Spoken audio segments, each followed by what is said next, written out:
Selamat sore pemirsa, berjumpa kembali dalam program TVR 17 bersama saya Dadi Ramadan. Tepat pukul 17 waktu Indonesia Barat, kami hadirkan kepada Anda sejumlah informasi paling baru dan menarik seputar kinerja dan kegiatan DPR RI yang telah disajikan oleh redaksi TVR Parlemen. Dan pemirsa TVR Parlemen, inilah TVR 17 selengkapnya.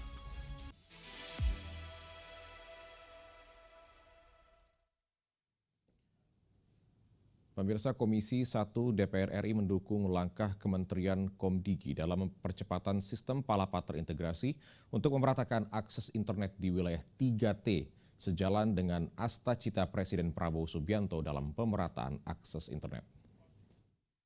Komisi 1 DPR RI mendorong percepatan sistem Palapa terintegrasi sebagai upaya memperluas akses internet di wilayah tertinggal, terdepan, dan terluar atau 3T.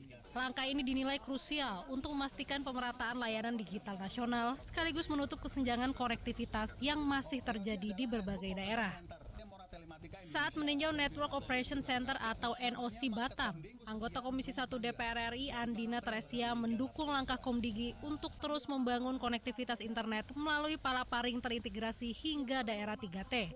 Dan ini ada kebetulan di Kepri, Batam, dan kami langsung melihat langsung NOC-nya, yang dimana palaparing ini bekerja, ada di beberapa bagian, dan tadi saya juga menanyakan apakah nanti ada penambahan, ada namanya Palapa berintegrasi, yang nanti kita akan bawa juga di Komisi 1 daerah mana saja yang akan tersaluri oleh Palapa integrasi nantinya. Menjadi salah satu asa cita dari Pak Prabowo untuk menunjang pendidikan dan juga kesejahteraan masyarakat, dan nanti dengan adanya palaparing ini semoga akses internet dapat tersaluri di semua daerah terpencil.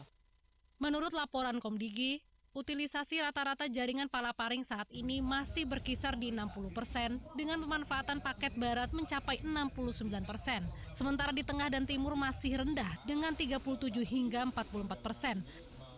Rendahnya utilisasi di beberapa paket menjadi salah satu alasan utama digulirkannya program palaparing terintegrasi yang diharapkan operator lebih tertarik menggunakan kapasitas backbone sehingga koneksi internet dapat menjangkau wilayah yang sebelumnya kurang terlayani. Dari Batam, Kepulauan Riau, Hendra Sunandar, TVR Parlemen melaporkan. Selanjutnya, Wakil Ketua Komisi 8 Ansori Siregar menyebut aula, sarana ibadah dan juga hotel calon jemaah haji sudah siap hingga 85%. Ia juga memastikan percepatan pembangunan embarkasi Banten akan rampung sebelum Haji 2026. 9.124 calon jemaah haji asal Banten direncanakan berangkat melalui embarkasi Cipondoh, Tangerang, Banten pada musim haji tahun 2026. Komisi 8 DPR RI turun langsung memastikan seluruh fasilitas benar-benar siap melayani ribuan jemaah. Dalam tinjauannya, Wakil Ketua Komisi 8 DPR RI Ansori Siregar menyebut, kesiapan fasilitas mulai dari aula, sarana ibadah, hingga hotel yang akan menjadi tempat bermalam jemaah telah mencapai 85%. Ia memastikan percepatan pembangunan pada embarkasi Banten dapat segera rampung sebelum penyelenggaraan ibadah haji tahun 2026 mendatang. Dan kita akan awasi terus ini kesiapan daripada embarkasi ini masih sekitar 85%. Mudah-mudahan masih ada 3-4 bulan lagi. Kita usahakan nanti sebelum tanggal 21 April tahun 2026, di mana pada tanggal tersebut jemaah haji pemberangkatan pertama. Jadi satu minggu 2 minggu lah sebelum itu. Tadi saya bilang di rapat tadi tidak ada lagi kelihatan lumpur-lumpur di embarkasi ini gitu. Sudah bersih semuanya, sudah diaspal semuanya, sehingga tidak mengganggu pelayanan buat haji kita. Embarkasi Haji Cipondoh menjadi titik penting perjalanan jemaah selain pemberangkatan. Lokasi ini juga akan menjadi tempat pemulangan jemaah setelah kembali dari Tanah Suci. Komisi 8 menekankan pentingnya kesiapan menyeluruh, mulai dari infrastruktur, mekanisme layanan, hingga keamanan pergerakan jemaah. Dari Kota Tangerang, Banten, Panji Prabowo, TVR Parlemen melaporkan. Pemirsa, masih terjadinya banjir selama 20 tahun di Karangligar, Karawang mendorong Wakil Ketua DPR RI Saan Mustafa untuk hadirkan langkah konkret melalui pembangunan infrastruktur pengendali banjir. Masih terjadi banjir yang dialami warga Karangligar di Kabupaten Karawang selama 20 tahun terakhir. Wakil Ketua DPR RI Saan Mustafa berkomitmen hadirkan langkah konkret atasi banjir melalui pembangunan infrastruktur pengendali banjir di wilayah tersebut. Dalam tinjauannya, melihat penanganan banjir di Desa Karangligar, Kecamatan Teluk Jambe Barat, Kabupaten Karawang, Jawa Barat. Saan Mustafa menilai pembangunan infrastruktur pengendali banjir menjadi langkah yang krusial untuk mengatasi akar masalah banjir yang terjadi. Pasalnya saat musim hujan, desa tersebut bisa mengalami 4 hingga 5 kali banjir dalam sebulan sehingga menimbulkan kerugian bagi pertanian warga wilayah tersebut. Nah karena itu hari ini sebenarnya sudah tahun yang lalu kita melakukan mencari solusinya dan BBWS Citarum, Sungai Citarum dan juga dari Kementerian PU akhirnya melihat lapangan kita membuat yang namanya pengendali banjir ya. Jadi ada pengendali banjir karena ini kan pertemuan dua sungai besar. Nah, pengendali banjir ini ya mulai tahun ini sudah mulai dikerjakan sehingga tahun depan masyarakat di Karangligar dan sekitarnya yang dapat setiap tahunnya kena banjir itu mulai tahun depan mudah-mudahan sudah terselesaikan apa yang menjadi akar masalah dari banjir yang ada di Karangligar. Saan berharap dengan dibangunnya infrastruktur pengendali banjir, masyarakat bisa melaksanakan aktivitasnya dengan aman dan tenang sehingga mampu produktif kembali dalam menghasilkan berbagai produk pertanian dengan komoditas utama beras. Dari Karawang, Dodi, TVR Parlemen melaporkan. Pemirsa, kembali hadir bersama Anda rangkuman lengkap berbagai agenda penting sepanjang sepekan di DPR RI. Pekan yang bergerak seperti denyut nadi negeri, penuh dialog, ikhtiar, dan juga harapan. DPR RI menyerap aspirasi petani dalam penyusunan rancangan Undang-Undang Pangan demi Kedaulatan Pangan yang lebih kokoh, membahas perlindungan pekerja migran agar setiap langkah mereka di luar negeri tetap berada dalam naungan kepastian hukum, serta mengesahkan rancangan Undang-Undang KUHAP yang mempertegas perlindungan HAM dalam setiap proses peradilan. Informasi selengkapnya akan kami hadirkan sesaat lagi. Tetaplah bersama kami di TVR 17.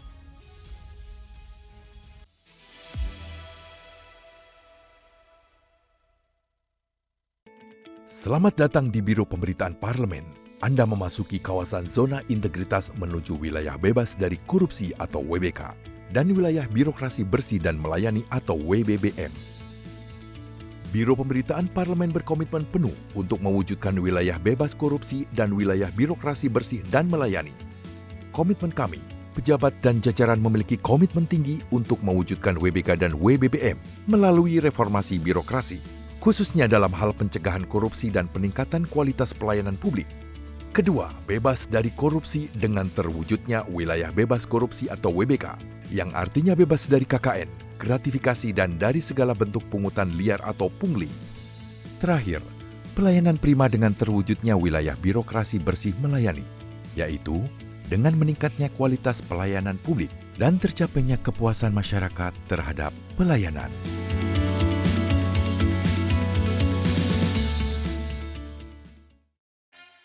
Yuk kita kenalan dengan anggota DPR RI periode tahun ini.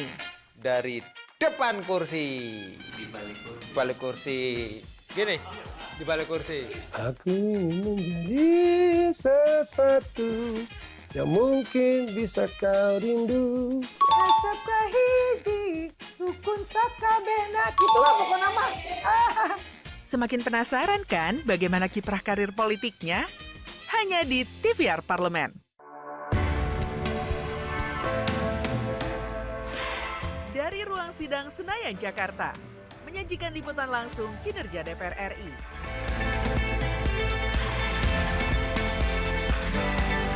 Dialog mendalam, investigasi, dan profil wakil rakyat. TVR Parlemen kini hadir 24 jam.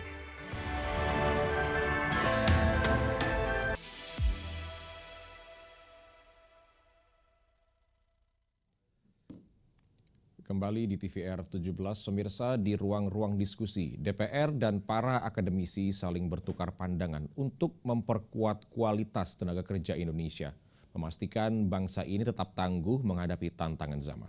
Sedangkan di sisi lain, DPR RI memastikan Undang-Undang KUHP yang baru disahkan menjamin perlindungan HAM yang lebih baik, menekankan pentingnya standar hunian layak dalam program 3 juta rumah, serta mengingatkan urgensi pemerataan listrik hingga ke wilayah terluar sebagai wujud komitmen keadilan energi nasional.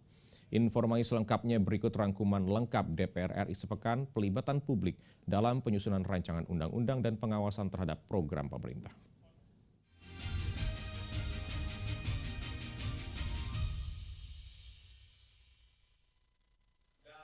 Dalam rangka penyusunan RUU Pangan, Komisi 4 DPR RI menyerap masukan dari Serikat Petani Indonesia dan Jaringan Petani Persada Nusantara. Pembentukan lembaga pangan yang inklusif menjadi salah satu rekomendasi SPI. Anggota Komisi 4 DPR RI menilai, struktur kelembagaan yang mengatur pangan memang perlu dirampingkan agar tata kelola pangan nasional lebih terintegrasi untuk mewujudkan kedaulatan pangan nasional.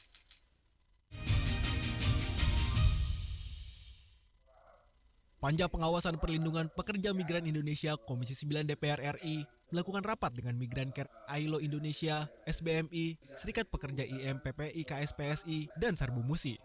Wacana pembubaran perusahaan penempatan PMI mengemuka dalam rapat tersebut. Selain itu, kasus perdagangan orang berkedok tenaga kerja secara online menjadi sorotan anggota Komisi 9 DPR RI.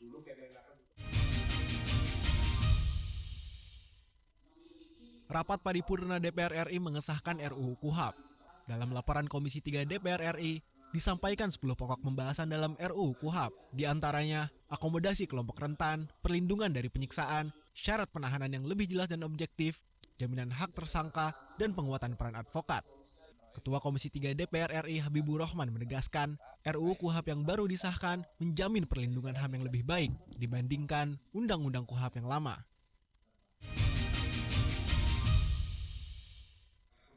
Panja Rancangan Undang-Undang Ketenagakerjaan Komisi 9 DPR RI menyerap masukan dari akademisi UI dan UGM, serta perkumpulan pengajar dan praktisi hukum ketenagakerjaan Indonesia.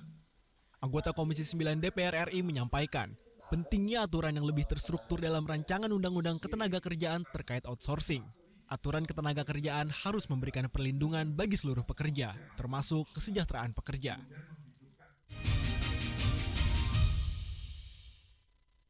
Komisi 5 DPR RI melaksanakan rapat kerja dengan Menteri Perumahan dan Kawasan Pemukiman.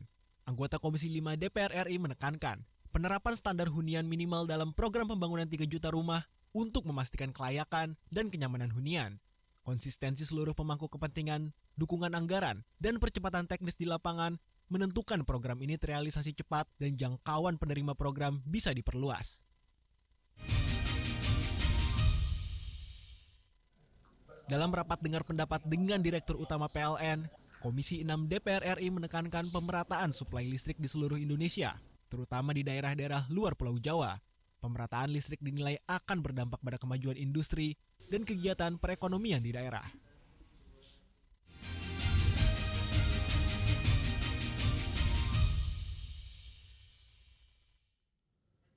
Pemirsa, Badan Legislasi DPR RI menegaskan komitmen untuk menuntaskan pembahasan rancangan Undang-Undang Perlindungan Pekerja Rumah Tangga atau RUU PPRT sebagai bentuk perlindungan hukum dan jaminan kepastian kerja bagi pekerja rumah tangga di Indonesia. Informasi selengkapnya sesaat lagi, tetaplah bersama kami di TVR 17.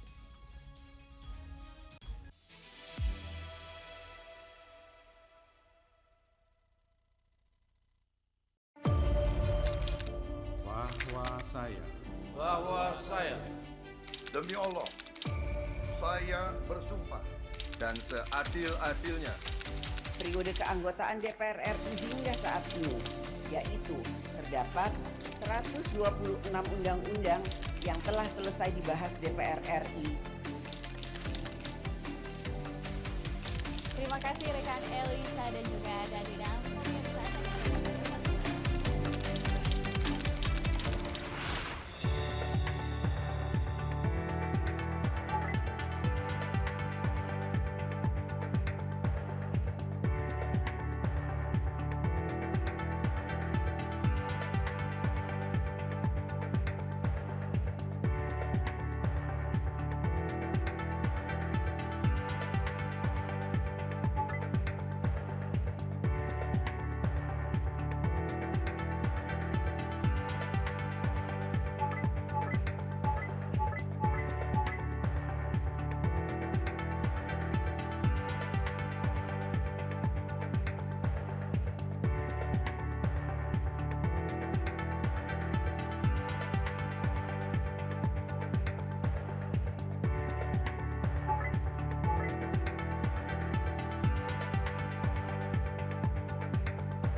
Masih bersama kami di TVR 17 pemirsa, rancangan Undang-Undang PPRT diharapkan dapat menghapus praktik diskriminasi, memberikan keadilan, serta meningkatkan martabat pekerja rumah tangga sebagai bagian dari tenaga kerja yang berkontribusi penting dalam kehidupan sosial dan juga ekonomi. Untuk selengkapnya berikut laporan rekan kami Zia Ulbar dari Gedung DPR RI Senayan, Jakarta. Seperti yang kita ketahui bahwa saat ini DPR RI sedang membahas rancangan undang-undang tentang pekerja rumah tangga atau RUU PPRT. Sebuah kelompok pekerja yang selama ini memiliki kontribusi yang besar namun rentan terhadap eksploitasi, diskriminasi dan juga perlakuan yang tidak adil. Lantas poin apa saja yang akan diperjuangkan dalam RUU PPRT nantinya? Untuk pembahasannya sudah bersama kami anggota Balik DPR RI yaitu Bapak Ali Mudin Kolatdena. Baik Pak Ali, poin apa saja nih Pak yang akan dimuat pada dalam RUU PPRT nantinya nih Pak? Jadi yang pertama ada jaminan perlindungan hukum terhadap pekerja rumah tangga yang selama ini masih dianggap sebagai pekerja non formal. Yang kedua ada peningkatan skill atau keterampilan kerja dari pekerja rumah tangga. Dan juga memperkuat lembaga penyalur pekerja rumah tangga sehingga tidak terjadi eksploitasi dan diskriminasi.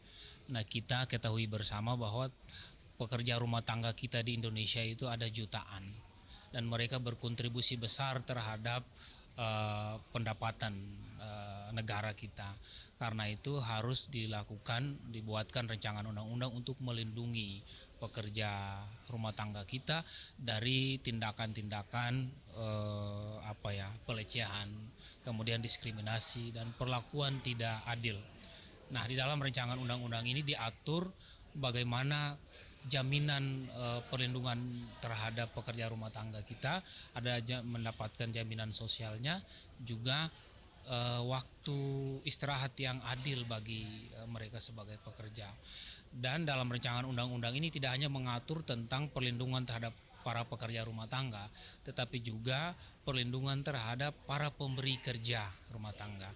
Karena ini kan ada relasi yang sangat membutuhkan antara pemberi kerja dan pekerja rumah tangga. Karena itu kita di dalam rancangan undang-undang ini kita ingin akomodatif. Jadi semua pihak yang terkait di dalam perancangan undang-undang ini yang nanti akan kita tetapkan menjadi undang-undang itu benar-benar kepentingannya terwakili di dalam rancangan undang-undang ini yang sedang kita bahas di Badan Legislasi. Baik Pak, seperti kita ketahui bahwa pekerja rumah tangga saat ini tuh adalah pekerja yang informal. Dan menurut informasi yang kami dapatkan bahwa nantinya akan dikategorikan nih, sebagai pekerja formal nih Pak. Tanggapan Pak Ali bagaimana? Jadi di dalam rapat-rapat Badan Legislasi bersama dengan mitra, dengan stakeholder, dengan narasumber yang sering kita undang, baik itu RDP maupun RDPU, kita ingin mendapatkan banyak sekali masukan dari semua pemangku kepentingan. Nah, memang selama ini mereka pekerja rumah tangga ini masih dianggap sebagai pekerja non formal. Nah, di dalam rancangan undang-undang PPRT ini mereka juga akan kita masukkan sebagai pekerja formal sehingga status mereka sama dengan pekerja lainnya di Indonesia sehingga mereka bisa mendapatkan perlindungan yang sama dengan pekerja lainnya di tanah air. Sudah sejauh mana nih Pak DPR RI melibatkan organisasi pekerja rumah tangga maupun masyarakat sipil nih Pak dalam pembahasan RUU ini Pak? Jadi dalam beberapa bulan terakhir ini itu Badan Legislasi, karena ini Badan Legislasi benar-benar serius untuk dapat menyelesaikan rancangan undang-undang ini menjadi undang-undang di tahun 2025. Karena itu dalam beberapa bulan terakhir kita tuh padat betul. Kita mengundang lembaga-lembaga masyarakat, kemudian ada narasumber yang kita undang, kemudian ada juga di situ badan penyalur pekerja rumah tangga juga kita undang, semua kita undang. Dan maksud kita Badan Legislasi adalah dalam rancangan undang-undang ini benar-benar meaningful participation. Jadi meaningful participation itu artinya partisipasi bermakna dan berarti dari semua pihak. Sehingga masukan-masukan itu akan kita rumuskan di dalam norma dan norma itu yang nanti akan kita tuangkan dalam pasal per pasal di dalam rancangan undang-undang ini yang nanti akan kita tetapkan menjadi undang-undang. Jadi meskipun waktu kerja kita hanya tinggal 3 bulan ke depan ya, masuk Desember, Oktober kan kita reses ya, waktu kerja kita sudah tidak lagi banyak karena banyak sekali prolegnas prioritas yang masuk dalam tahun 2025 ini yang harus diselesaikan. Karena itu meskipun waktu kita sudah sangat dekat sekali, tapi kita ingin benar-benar meaningful participation.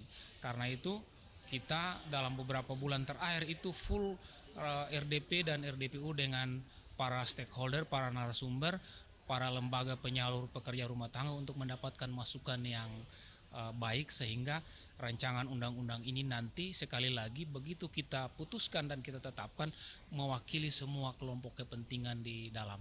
Jadi dia melindungi para pekerja rumah tangga kita yang selama ini masih dipandang sebelah mata, terjadi tindakan eksploitasi, tindakan tidak adil, pelecehan, diskriminasi, ada kekerasan fisik maupun mental dan juga kekerasan seksual. Nah itu kita lindungi dalam rancangan undang-undang ini, termasuk juga pemberi kerja juga kita lindungi. Kepentingannya bisa terwakili karena ada tadi soal relasi take and give gitu. Ada saling memberi dan menerima antara pemberi kerja dan pekerja rumah tangga. Pak Ali, terima kasih banyak Pak Ali. Selamat melanjutkan tugasnya. Baik, pemirsa, demikian wawancara saya dengan anggota Balik DPR RI yaitu Bapak Ali Mudin Kolatlena, di mana Balik DPR RI akan berkomitmen untuk menyelesaikan RUU PPRT tepat waktu agar bisa menjadi payung hukum bagi perlindungan pekerja rumah tangga nantinya. Demikian saya Zia Ulbar, kembali ke studio. Selanjutnya pemirsa, apa saja yang menjadi sorotan di media online nasional pada hari ini? Tetaplah bersama kami di TVR 17.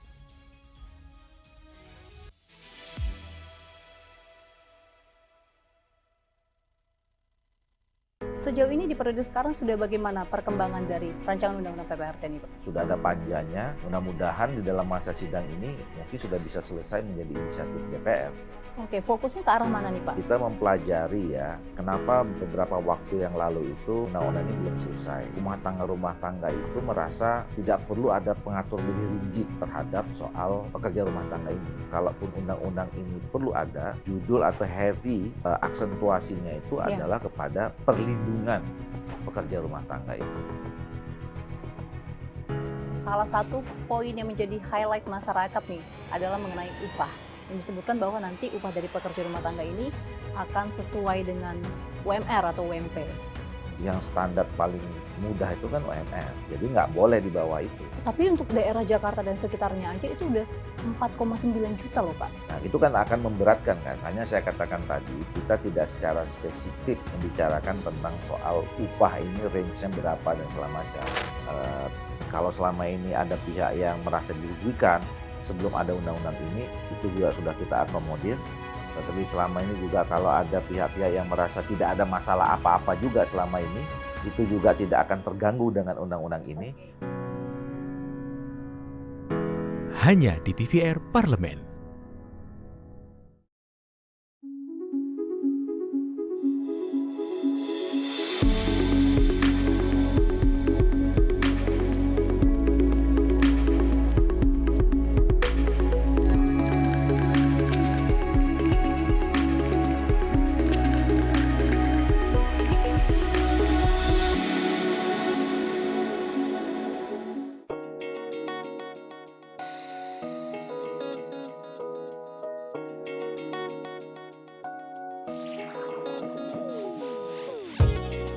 Kehadiran mereka tidak hanya mewakili suara perempuan, tetapi juga membawa perspektif yang beragam serta pengalaman hidup yang unik ke dalam proses pembuatan kebijakan.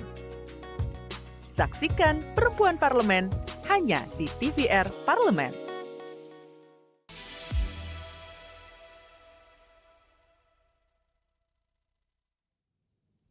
Terima kasih Anda masih bersama kami di TVR 17. Pemirsa, kali ini kita masuk ke segmen media online nasional dan mari kita simak isu apa saja yang menjadi sorotan media serta tanggapan dari sejumlah anggota Dewan bersama rekan kami Rini Reski.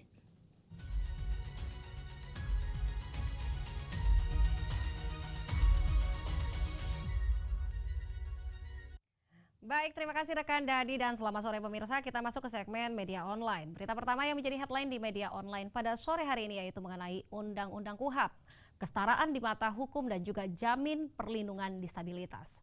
Di sini Komisi 3 DPR RI tentunya secara tegas menekankan bahwa KUHAP yang baru justru mengedepankan prinsip kehati-hatian, penghormatan hak asasi manusia dan juga kesetaraan di hadapan hukum. Pengesahan Undang-Undang KUHAP yang baru merupakan tonggak penting dalam memastikan kesetaraan di mata hukum bagi seluruh warga negara, termasuk kelompok rentan dan juga penyandang disabilitas. Di sini kalau misalnya pemirsa lihat di layar kaca tentunya melalui revisi komprehensif. Di sini DPR RI memastikan bahwa setiap proses hukum mulai dari penyidikan hingga persidangan memuat standar perlindungan yang lebih kuat, transparan, serta berorientasi pada hak asasi manusia. Undang-undang ini diharapkan menjadi fondasi modern yang menjawab tantangan sistem peradilan pidana, sekaligus memastikan perlakuan setara tanpa diskriminasi. Tentunya dari sudut pandang, dan di sini DPR RI kehadiran pasal-pasal yang secara eksplisit menjamin aksesibilitas dan juga pendampingan khusus dan akomodasi yang layak bagi penyandang disabilitas adalah wujud komitmen negara dalam menghadirkan keadilan yang inklusif. Di sini juga pemirsa DPR RI menilai bahwa reformasi KUHAP ini bukan hanya penyempurnaan prosedur hukum, tetapi bentuk penghormatan terhadap martabat manusia. Dengan aturan yang lebih ramah disabilitas, DPR RI berharap masyarakat memiliki kepercayaan lebih besar terhadap sistem peradilan dan juga merasakan hadirnya negara benar-benar melindungi setiap warga tanpa kecuali. Kita beralih ke berita selanjutnya juga menjadi headline di media online pada sore hari ini, yaitu mengenai DPR RI kaji putusan Mahkamah Konstitusi, polisi aktif harus mundur atau pensiun dini jika duduki jabatan sipil. Kita lihat kembali di layar kaca. Baik, pemirsa, di sini DPR RI menyatakan bahwa putusan Mahkamah Konstitusi terkait anggota Polri wajib mengundurkan diri atau pensiun jika ingin menempati jabatan sipil. Tentunya Polri yang masih aktif ya pemirsa, dan tentunya akan segera dikaji secara mendalam. Dan di sini Wakil Ketua DPR RI yaitu Sufmi Dasko Ahmad menyebut bahwa DPR RI masih mempelajari pertimbangan hukum putusan tersebut, terutama menyesuaikan frasa yang selama ini dipandang sebagai celah. Dan DPR RI juga mendesak agar Polri menghormati dan juga melaksanakan putusan Mahkamah Konstitusi tanpa penundaan. Tentunya keputusan konstitusional ini penting untuk memperkuat batasan kewenangan, menjaga netralitas Polri dan juga memastikan bahwa pejabat Polri yang duduk di luar institusi tidak mempertahankan status aktif secara inkonsisten. Baik pemirsa, itu tadi headline di media online pada hari ini yang saya sampaikan terkait dengan Undang-Undang KUHAP, kesetaraan di mata hukum dan juga jamin perlindungan disabilitas, serta DPR RI kaji putusan Mahkamah Konstitusi polisi aktif harus mundur atau pensiun dini jika duduki jabatan sipil. Sekian dari saya Rini Reski, kembali ke rekan Dadit. Terima kasih, selamat sore, sampai jumpa.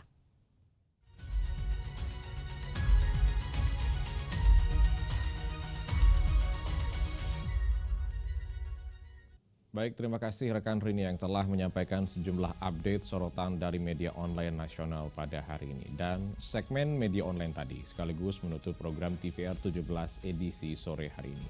Saya Dadi Ramadan beserta seluruh kru TVR Parlemen yang bertugas mengucapkan terima kasih dan pamit undur diri dari hadapan Anda. TVR Parlemen, referensi Indonesia. Selamat sore dan selamat berakhir pekan.